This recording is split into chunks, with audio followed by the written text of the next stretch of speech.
Over the last 13 years, the New York Jets have been the laughingstock of the NFL. Of the four major sports in the United States, they have the longest playoff drought.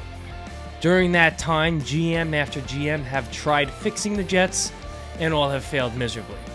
So come along with me as I try to fix the 2023 New York Jets.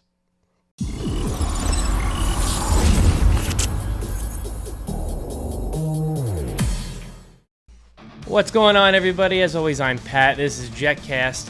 And like I said, I'm going to be putting on my GM hat in this video, and we are going to try and fix the New York Jets. This season, we had a lot of promise. And at the time of this video, we just lost to the Dolphins. Got blown out by the Dolphins, 30-0. We got 3 games left. We have Aaron Rodgers hinting that he may come back in a lost season, which makes no sense to me. But right now, I'm focused on 2024, and I'm going to focus mainly on the offense because, as far as I can tell, the defense is actually playing very well. Now, yes, against the Dolphins and against a few other teams, they finally gave up, let go of the rope. They can't be expected to continue to play lights out every single game. It's not fair to them, and I don't really have any criticisms for them. So the majority of this video is going to focus on how I would fix the offense. So getting into it, we have to go by what we know.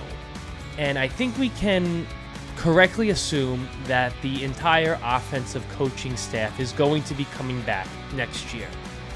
I think it's pretty clear that they have a mulligan because of the Aaron Rodgers injury. And to be quite honest, I'm okay with that.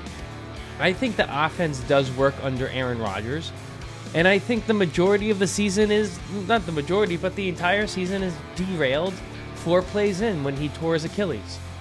So starting off with Aaron Rodgers, I do not want him to play, and like I said, at the time of this recording, it is Tuesday the 19th of December. His 21-day window closes tomorrow, Wednesday. If he plays, so be it, but I don't think it's going to help anything. If anything, we win a few games, and he lowers our draft position, which could be catastrophic. We saw what happened last year when we had to drop from 13 to 15, and we lost out on a tackle. So I need Aaron Rodgers back 100% healthy in 2024. And along with that, this may ruffle a few feathers, but I'm keeping Zach Wilson. I think the jury is still out on him on whether or not he can be a starter or a backup in this league because he has been put in an impossible situation over the last 3 years. And with this offensive line, I don't think we've seen what Zach can actually be. The last game against the Dolphins, he was knocked out with a concussion because the offensive line can't pass block, can't run block, and can't communicate. And that's not on Zach. So like I said, I need a full season from Aaron Rodgers. I need him 100% healthy. I do not want him to play the rest of this year because I think it'll hurt our draft position. And I'm keeping Zach Wilson right now. He has very low trade value, and I think the upside is still there if you get him a serviceable offensive line. Moving on to the offensive line, I'm letting Becton walk in free agency. It's great that he's lost all this weight. It's great that he wants to play, but the fact is, he's just not that good. He's not lived up to the draft position that we hoped he would live up to, and he cannot stop a speed rusher. And defenses know it now. And he's had a lot of bad games recently. The last 4 games, he's played horrendous. So I'm letting Becton walk. Going along with that, my third step here is that I'm drafting a tackle with the first pick of the draft. I'm either drafting the kid out of Penn State, or I'm drafting Joe Alt, depending on the position that we're in. Right now, I believe we're 7th. We should be able to grab one of them. Now, I know a lot of guys are going to say, we really need to get another wide receiver. We'll address that later on.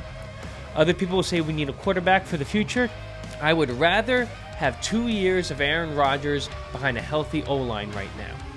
And we can pick up a 4th-round quarterback later on in the draft. But I'm taking a tackle. And I'm taking a tackle because it has been the absolute weak spot of this offensive line. Going on to the right tackle position, we have to get another tackle in free agency.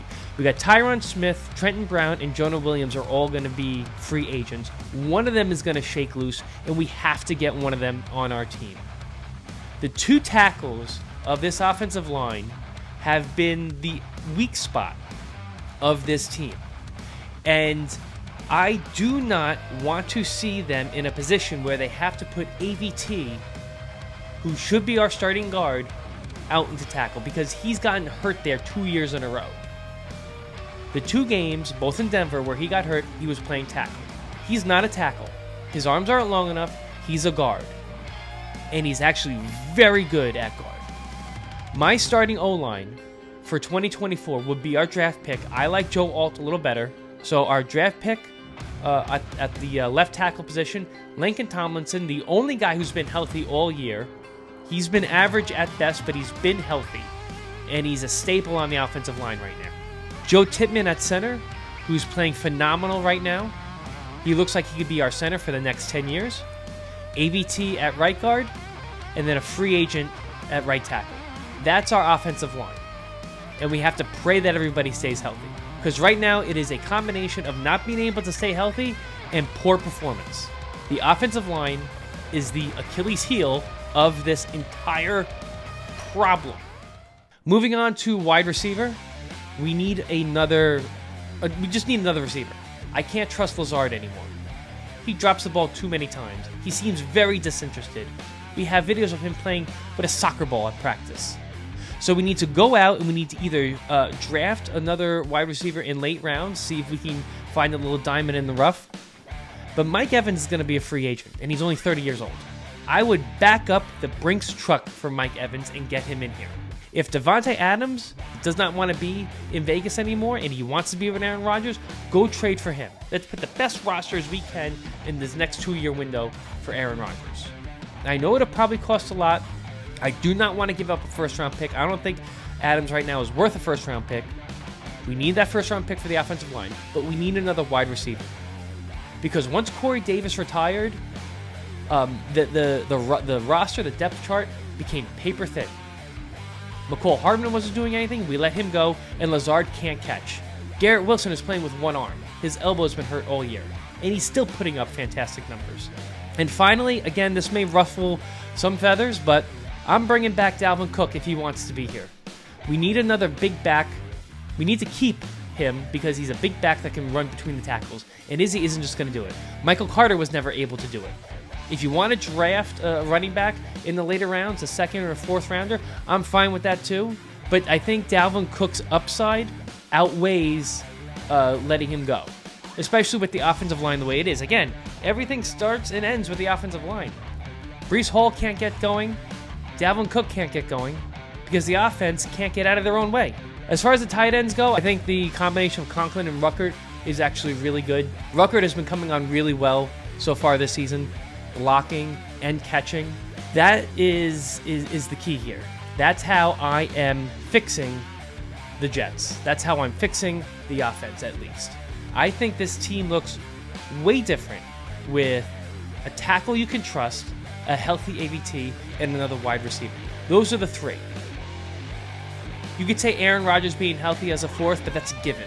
Even with Zach Wilson on the team, if you had a tackle that was actually consistent, a left tackle that was consistent, a healthy AVT, and not some practice squad throw-in player every game on guard. I can't even name who's been playing right guard the last 3 games. And another wide receiver, a sure hands wide receiver, even with Zach, I think we could have won at least 3 more games. And the season wouldn't be a dumpster fire. Like I said, GMs over the last 13 years have tried fixing this team, and they have failed miserably. Joe Douglas came in here because he was supposed to fix the offensive line. And while he's made moves, I think injuries have derailed a lot of that plan. It's time to put together a competitive offense. 13 years, no playoffs. And I've had enough.